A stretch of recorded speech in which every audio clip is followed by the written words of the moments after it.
ganun siya.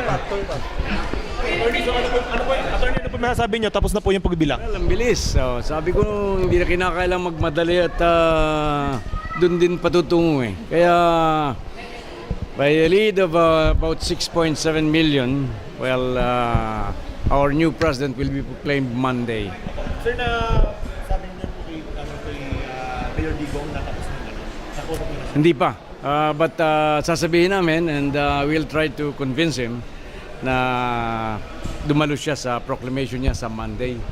Pero sir, yung usapan niyo ni Digong, ano po sabi niya? Nagbago ba yung isip?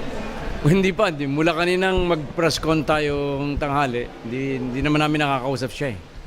So marami kami nag-uusap-usap na we'll try our best to convince him to attend his proclamation on Monday. Sir, can you say, sir, ito na yung pinakamabilis na canvassing para sa VP at saka Presidente? Definitely. Kasi nung 2010, 17 hours. June 10, si President Aquino na proclaim eh.